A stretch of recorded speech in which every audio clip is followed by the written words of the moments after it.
welcome back to my channel, or if you are new here, hello, my name is Ness and I like to talk about books. Today I'm going to be talking about 16-ish new books that I've acquired over the past few months. I have actually bought less books in 2023 than I have done in 1 year, I think, since I was a teenager. I'm doing really well. I set myself a goal this year to end with more books than I started with. Not quite sure that's been met because of my subscriptions, but I am going to be introducing stats to my read and wrap-ups, which are coming back. That should be my next video if I don't get a Fairyloot or a Lumicrate box by the next time that comes. And within my read and wrap-ups, you'll actually be able to see how many books I own and how many are read and how many are unread, and you will be able to shame me for it every time you see me do a book haul. I say this with all my book hauls. I very rarely buy brand new books. I usually get books either through trade, sometimes they're gifted to me, and a lot of these are birthday presents, which I'm ever so grateful for. And my favourite bookshop in the entire world is Barter Books in Alnwick, and they allow you to take books into them and they will give you credit so you can come out with brand new shiny books. So I will be showing you some of the books that I got with my credit the last time I was at Barter Books, and it's very hit and miss. Sometimes you go in and you come away with absolutely nothing, but it's always just great to leave your credit on like I did last time because I found so many gems this time. But usually their fantasy section is really lacking. So I'm first going to start with... Oh! I forgot about some books that I've bought. That's not like me. Give me a second. I forgot all about these and I didn't actually have these in the pile for the books that I was going to show in this video. But I very rarely get a Lumicrate and Fairyloot special editions outside of their subscription boxes, and I don't know why I bought these. Really, it's kind of like a regretful purchase. They were very expensive and I just don't need them. And I got the Drowning Empire. I think these were by Fairyloot. I can't even remember and that is so bad. They were an impulse purchase. I just got the email inviting me to buy them and I was having a really bad day. And yeah, I've regretted buying them ever since. I did own book 1 and 2 anyway in the normal edition, and I was thankfully able to sell them to recuperate some of these costs because these are expensive. So these special editions are just colour changes. They make them all blue, even though I really liked this book in red. They have digitally printed edges, but honestly it looked so much better in the illustration that they showed. It kind of looks washed out and grainy when it's actually printed on the books, and that is a bit of a disappointment. I'm not going to show you every book either because that would just take too long and I've got far too many books to get through. But I'll open book 1 so you get an idea of like what is in here. So they have exclusive end papers and these are the same on the front and the back, but they are really nicely done. And then on the naked cover they have these in white with beautiful gold foil designs with the title on. But I do wear makeup, so these are going to get absolutely grubby when I read them, so I'm going to have to buy something to like cover these, like something in plastic, just to keep these nice. And this is also pen signed. I've not read this series and I really hope that I like them because I had such a bad habit years ago of buying completed books in a series even when I hadn't started reading the series yet, only to read book 1 and then not like the rest of them. I mean, I had no choice really, I had to buy all 3. But I have thankfully stopped doing that and it's part of being able to rein my spending in this year. But this series does sound good and it sounds really up my street. This is a book about the main character Lynn, who is the Emperor's daughter, and a mysterious illness has stolen her memories and her status as the heir of the Empire. Trapped in the palace of locked doors and old secrets, Lynn vows to reclaim her birthright by mastering the forbidden art of bone shard magic. Pray that I like these because if I don't... that was very expensive. I think these were like £75. That's like almost a day's wages on 3 books. Books are getting so expensive right now. I just went on Waterstones and I had 5 books in my basket and it came to over £100. No thank you. This is why I very rarely buy books new. So I'm going to move on to birthday gifts first, and the first books I'm going to go through were gifted to me by my gorgeous best friend Rebecca Reeds, who has a YouTube channel, and I will link all of her social medias below. We have been best friends since birth and I would love to have her more on my channel. The first book that she bought me for my birthday was Twisted Love, and I have actually started this. I am on page 40 and I don't know what it is because I am a fantasy reader YA, but I'm starting to try little bits of contemporary romance, and I just find them guilty pleasures and I whiz through them. I just put off dipping my toe into contemporary romance for so long, but I am enjoying what I'm reading, and I think I'm gonna try around February time to do a reading vlog where I just read contemporary romance for the month. But anyway, off track. Twisted Love is about a girl called Ava Chen who is a free spirit, and when her next door neighbour, her brother, moves out of town, he asks his daredevil best friend to move into his house so that he can look after his sister, or to like watch over her, and they hate each other. This is a new adult book, so I don't know what level of spice or steam this is.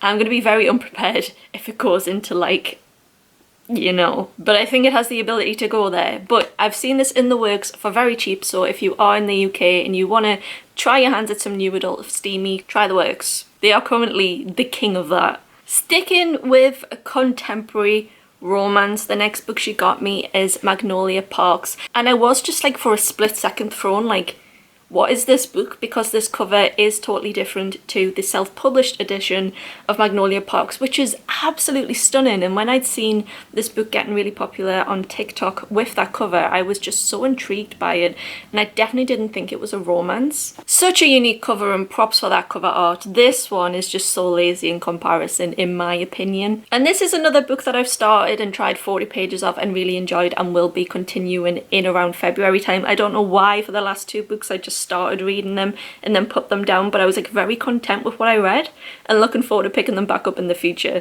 It's so unlike me, but I just did it. For a contemporary romance though, this is such a long read, and when I did read 40 pages, this took me like a good 2 hours. So it wasn't the quick read I thought it was going to be. This book is about Magnolia, who is a very wealthy, affluent Nepo baby.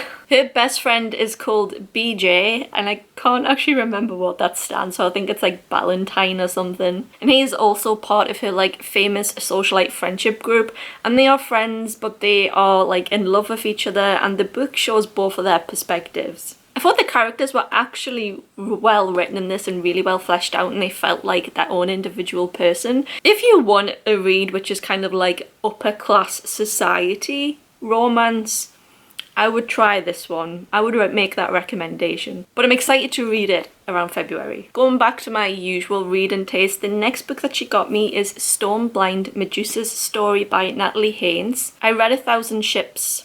I don't know if it was this year or last year. I think it might have been early this year, and it was one of my favourite reads that I'd read in such a long time. 1,000 Ships is so good, and I make all of the recommendations in the world for that if you do like Greek mythology. This is a Greek mythology fantasy book around Medusa. It sounds like the very typical story of Medusa, but from a very feminist, modern view. In this, Poseidon commits the unforgivable act against Medusa in the temple of Athena, and the goddess takes her revenge where she can on his victim. Medusa is changed forever, and desperate to protect her sisters from herself, she condemns her life to the shadows until Perseus embarks upon a quest to fetch the head of a Gorgon. We're not beheading any Gordons on this channel. I really like the character of Medusa, and I don't think that I've actually read something as close to what was probably truly meant for Medusa in Greek mythology than this, in more of a feminist view. So I'm very excited to read Stormblind. I've heard such good things about it. And just to say we're still on the topic of book presents that I got from Rebecca, I'm absolutely spoiled. I've still got this one and another one to go. So the next book she bought me is The Art of the Prophecy, and this is published by Daphne Press. And I just think it's really exciting that Daphne Press is as successful in its launch as what it is. I know Waterstones did a special edition of this book and it's hardback. This is the first in a new adult fantasy series. When is the chosen one? They are gonna defeat the immortal one, the villain, and save the kingdom. But are they? The prophecy about when was chosen to be wrong, and no, they are not going to live up to their name. They've been trained by the best warriors and brought up in a life of splendour, but they are not the one to carry out the prophecy. But they are still going to become a hero in their own right. An unlikely band of heroes will rise, and together the four embark on a journey more wondrous than any prophecy could foresee. I'm so excited to read a book about like friends binding together to go on this grand adventure. It's very much kind of like the bones of the Lord of the Rings, which I absolutely love in books. But what I will say is this is 500 pages and the words are really, really small, so I'm probably going to put this off for a long time because this seems like such a long read. But probably the one that I'm most excited to read in this entire book haul. If you have read this or any of the books that I'm talking about, please, please, please let me know. Let me know which ones I should be prioritizing over my very, very short Christmas break. And the last book she got me, but certainly not the least, Rebecca went all the way to the very start of my Amazon wishlist and looked at what I had on my Amazon wishlist the longest. And it was actually The Simple Wild by K.A. Tucker. And I think this, for many, many years, had only been available in the US from Amazon.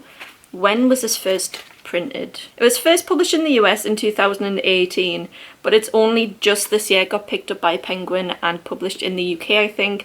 And apparently this had been in Asda, which I just was not expecting at all. I don't know how I first found this book or what drew me to it. I think that the cover at the time was just really, really beautiful, but now looking back it looks very like Pinterest, Instagram 2018, which is probably why I liked it. But this is a contemporary romance and just not like anything that I ever thought I would read, but I'm very drawn to it. This is an adult contemporary romance novel set in Alaska, which is something I've just not really read. The main character is Keller and she was born in Alaska but moves to Toronto when she's a baby, but she receives some news as an adult which means that she must make the long trip back to the remote town of where she's born. There she meets Jonah, who is a brooding, proud Alaskan pilot who will be flying the pampered city girl back to where she belongs. He's got some preconceived ideas about her and she is determined to prove him wrong about herself. Like I've said, I've read such little romance, so this could be a make or break for me, I guess. Thank you so much, Rebecca, for getting me those gifts. I am so excited because you've pretty much lined up my February TBR for me, so that's so exciting. Please go and subscribe to Rebecca's social medias if you have not done already. I can see she's making a little bit of a comeback and I really want to encourage her to do that. And the next book that I got for my birthday was from the gorgeous Lily, who's over at Literary Lily, and she also has all types of social medias which I will link down below. And please go and subscribe to all of where Lily is. She also does very regular reading sprints if you like that type of content as well. Highly recommend. And she gifted me Tomorrow and Tomorrow and Tomorrow and this is probably one of the most hyped books that I've seen this year, and the ratings for this are so high that I'm actually going to go into this with an open mind and expecting not a lot. But what I will say is it's probably one of the most beautiful covers that I have seen this year. And when this was first published in hardback and I walked into Waterstones and it was all over the table when you first walked in, and to see all of these together was just stunning. And the spine as well is so eye-catching. This is a contemporary book about love but not a romance. The main characters are Sam and Sadie, who are friends that are in love with each other but not in a relationship. They're not together and they decide to make a video game together. I think this book might be set in the 90s. I'm currently reading another book set in the 90s, which is Silver Nitrate, and it really scares me to be reading books set in the 90s as if like that's so long ago, and reading the things about like VHSs and the lack of mobile phones, and it makes me feel very, very old to be someone that remembers quite vividly the 90s. I think everybody of my age feels that way at the moment, and it's just so scary. Thank you so much for getting this for me, Lily. I do really, really appreciate it. Please do me the gift of going over and subscribing to Lily. Again, another long read. I think I've definitely got to be in the mood for a contemporary to sit down and read this. It's nearly 500 pages. And then I bought myself a birthday gift, because you are worth it. I bought myself an edition of the hardback, which is a special edition illustrated by Tolkien, obviously way back when, with stenciled edges, because this now matches and completes my Lord of the Rings collection. It's such a beautiful edition, but what I will say is it better be a beautiful edition for £40. Comes with like a little bit of art here, which is like a little hand-drawn thing. The others came with really beautiful maps that I want to get framed, and inside, dotted across the book, are illustrations, all done by Tolkien.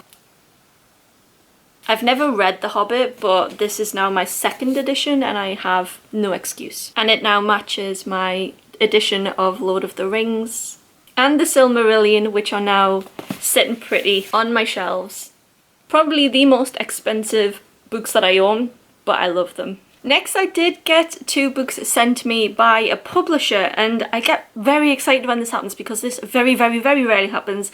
And this is the first time I've been sent books by Orbit, and they sent me the first 2 books in a series. I don't know if this is a completed duology. I think there is a book 3 pending. And they sent me Trial of the Sun Queen by Nisha J. Tully and Rule of the Aurora King, which is book 2. I will say, these are beautiful covers.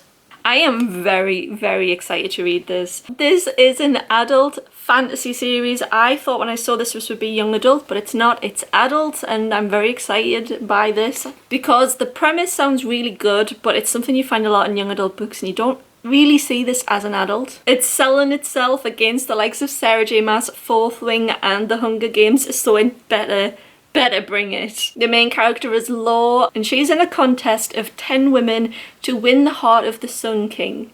She's endured 12 long years of torment under the king's rule. Her only desire is to escape and pay him back for every moment of misery she's endured. Even if she dies, she's going to give it her all to try and win in this competition created by the Sun King to get vengeance on the Aurora King who held her captive. I said in my very last video that I was really looking for more books that were like Throne of Glass because I just never found anything like that which I liked as much. So this could definitely be a competitor for that.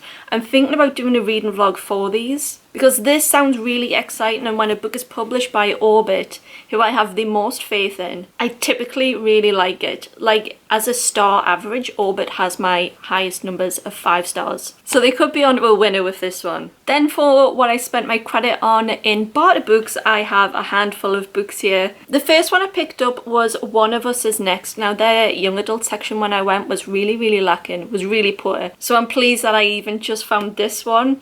But this is a sequel to One of Us Is Lying, and honestly, I had no idea that One of Us Is Lying was a series.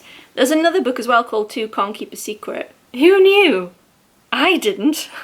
But I really enjoyed One of Us Is Lying. This is one of my favourite young adult contemporary mystery, thriller, crime. I don't know how you'd classify it. Something of a mystery where you don't guess the end, and I definitely didn't guess the end of that one. Another year, another drama, a whole new set of rules. We're back in Bayview High, and it seems like there's a copycat in town. A school-wide game of truth or dare seems fun, right? But this game is lethal. Choosing the truth may reveal your darkest secrets. Accepting the dare can be dangerous, even fatal. The teenagers must work together once again to find the culprit before it's too late. I bought this because One of Us Is Lying was not only good, but it was a really quick read, and I read it in like 2 days, and I feel like I need a book like this after I read something really long, especially if it's a fantasy book. I need like a palate cleanser, and this is a palate cleanser type book to me. So I think this is probably going to be one that I get around to reading pretty quickly because I'm feeling the need to take a break from fantasy. But if you've read this, let me know how it compares to One of Us Is Lying. And please let me know if you were also surprised by that being a series. The next book I got is Final Offer by Lauren Asher, and this is in a really battered condition, but I'm not that bothered because this book is going to get devoured by me anyway. This is book 3 of the Dreamland Billionaire series, and I read book 1, the fine print. I've just tried to find it on my shelves and I can't, but it's there somewhere. I read that this year, and that was absolutely such an easy 5-star for me. I read that book and I enjoyed every single minute of reading it. And am I turning into a contemporary romance lover? Because that's what most of this video's been about, but this is a fantasy channel. Don't worry, my heart lies in fantasy, but right now my head is in romance. So when I saw this, I was like, that is getting in my basket. I am buying that. Now I just need book 2, which is Terms and Conditions. I know they sell them at the works, but I'm convinced if I hold out long enough for bar books, I will find it for my credit there. If you like billionaire romance tropes and you haven't read this series, oh my goodness. This is basically Disneyland meets romance, and it's so good. It's my guilty pleasure staple for 2023. 3 brothers inherit essentially Disneyland, and the Walt Disney figure is not going to let them take their inheritance easily and gives each of the three brothers tasks like be married or get back with your ex-wife and things like that before they can claim on their inheritance. The characters are just so good. Book one also gives big golden retriever energy boy. And I love that. I am married to one, but not a billionaire though. After reading that, I wish. Just to go round and round all of my favourite Disney rides for free. Even just a trip to Disneyland at this point would be nice. Now I'm getting off on a tangent. My poor husband isn't here to defend himself. Next I got The Lamplighters by Emma Stonex. This is such a cool name. But what's even cooler is this cover, and I've been eyeing this up in Waterstones ever since I saw this, just because these colours are my favourite and it just draws me in. I don't know what this book is about, but I got it for free because girl math, if you get it on credit, it's for free. And this is absolutely brand new. This was £3.60's worth of credit. To me, that's an absolute bargain to get a brand new book for £3.60, but to get it free because you've got credit is even better. This is set in Cornwall in 1972. I love Cornwall. Three keepers vanish from a remote lighthouse miles from the shore. The entrance door is locked from the inside. The clocks have stopped. The table is set for a meal left uneaten. What happened to those three men out on the tower? Can their secrets ever be recovered from the waves? 20 years later, a writer approaches the woman they left behind, determined to solve the puzzle. Helen, Jenny and Michelle should have been united by the tragedy. Instead, it drove them apart. But only in confronting their darkest fears can the truth begin to surface. I don't know if this is a contemporary or if it has like any magic in it, but I love mystery thrillers. And you know what I've not read in a while? A good mystery thriller standalone. I feel like I'm going to enjoy this. If you've read it, let me know what it's like. Even if it's bad, just so I know, so I'm prepared. And the last paperback book that I have to show you is Flawless by Elsie Silver, and I know you can get these in the works. You can get the trilogy 3 for £6, which is an absolute bargain for new books. £2 now for a new book. It's so rare. I wouldn't have actually paid £2 for this though, but again, credit, girl math, it's free. Flawless is a cowboy romance. If I had £1 for every time I've said romance while making this video, I don't think I've ever had a video on my channel which has been more romance than fantasy, and it scares me what is happening. I'm going to retitle this video my February TBR at this point. But it's a cowboy romance, which again, I'm new to romance. I've not read anything like this, but I wanted to be part of the conversation because everybody's reading this at the moment. I mean, when it's £2, how can you not? And it seems to have that trope, which I don't know if I enjoy or not, where man falls in love with like someone's daughter, as in the daughter being an adult god. No, not like that. But I did read Hooked recently, which was like she falls in love with like dad's enemy, and that really wasn't that good. This person is a golden boy of professional bull riding, or at least he was until it all blew up in his face. His agent is now saying he's got to clean up his image and is stuck with his ball-busting daughter for the rest of the season as a full-time supervisor. He doesn't need a goddamn babysitter, especially one with tight jeans, a sexy smirk and a mouth she can't stop running. A mouth I can't stop thinking about. She says there are boundaries we shouldn't cross, that my reputation can't take any more hits and neither can her damaged heart. I say I'm gonna steal it anyway. Ah! I just opened it and saw something and I'm just like, oh god. This is definitely a palate cleanser for sure. I don't know how I'm going to feel about this one. This is why I read fantasy, because I just can't cope. Oh, what's next? So this is really rare. Sorry, I just can't stop thinking about what I just saw.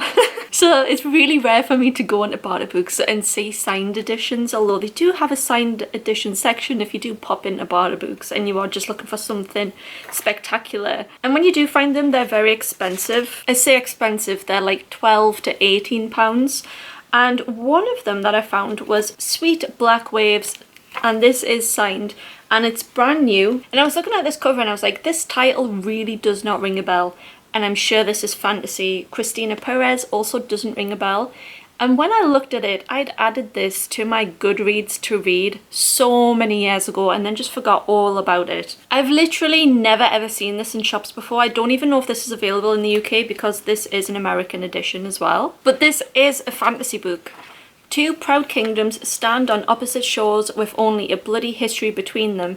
As best friend and lady-in-waiting to the princess, Branwen is guided by two principles: devotion to her homeland and hatred for the raiders who killed her parents. But she unknowingly saves the life of her enemy, and he awakens her ancient healing magic and opens her heart. Inspired by the star-crossed tale of Tristan and... can't say this. I'm just gonna write it out here. This is what it's inspired by. It's the first book of a lush fantasy trilogy about warring countries, family secrets, and forbidden romance. And I only added this to my Goodreads because it was once on the list many years ago about books inspired by folklore and fairy tales. But I've never ever seen anybody talking about this. So if you have read this, or if you know someone that's read this, let me know what thoughts are. What should I expect going into this? But I did only pick this up really because it was signed and free with credit. So the second signed hardback that I picked up from Barter Books was actually a really good find, I think. And it's the Gauntlet and the Fist Beneath. And this is a Goldsboro book edition numbered 674 out of 1,500 copies of the first edition. So not only is it signed by the author, it also has some art on the hardcover and the side as well. If I'd bought this would have been £30 though, which is so expensive because that would be more than what it would have cost to buy it from Goldsboro, but free with credit.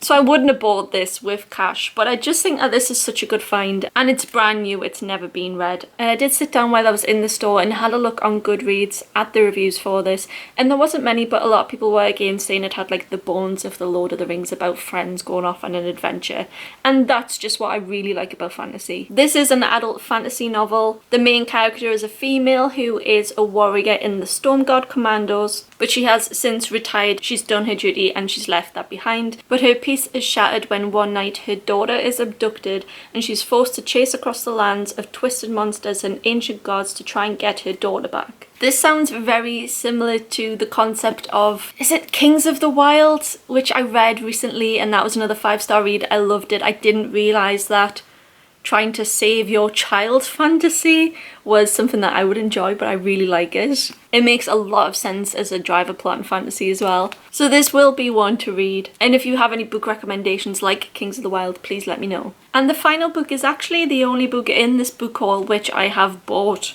new with my cash. And I kind of have some regrets about that. But as a reader and an owner of a fantasy booktube channel, I was compelled, and that is Iron Flame by Rebecca Yarros. This is book 2 to Fourth Wing, and I bought this in the works for £11. If you are looking to buy this, even though I'm sure you will have already bought it if you enjoyed Fourth Wing, the works is the best place to get it from. Don't get it at Waterstones for £22, that is extortion. I never ever buy a book in Waterstones now unless I check the works first. I thought Fourth Wing was okay, and it's really great to see what this book is doing for young readers, and it's getting more people into reading. Kind of like that Twilight, Sarah J Maas phenomena where a book gets really popular and spills out beyond book social media and beyond book culture and gets other people interested in reading, and that's really great, and I always love that in a book. This also had midnight releases in bookshops as well, and I've not known any bookshop do a midnight release since Twilight and Harry Potter. But I do have a lot of gripe with Fourth Wing, and I will be talking about that in my reading wrap up, which is, like I say, either coming next or after a book box if I do get one in the next few days. I do have a lot of thoughts on this, but what I will say is the dragons are really good in this series, and that is why I bought this. Also, I was out shopping and my husband fell into Warhammer, and every time he falls into the games workshop, I know he's going to be there at least an hour. So I just went to the works and sat on the floor outside the shop reading this. I would love for someone to explain to me how the works can sell this for £11 when Waterstones sell this for £22.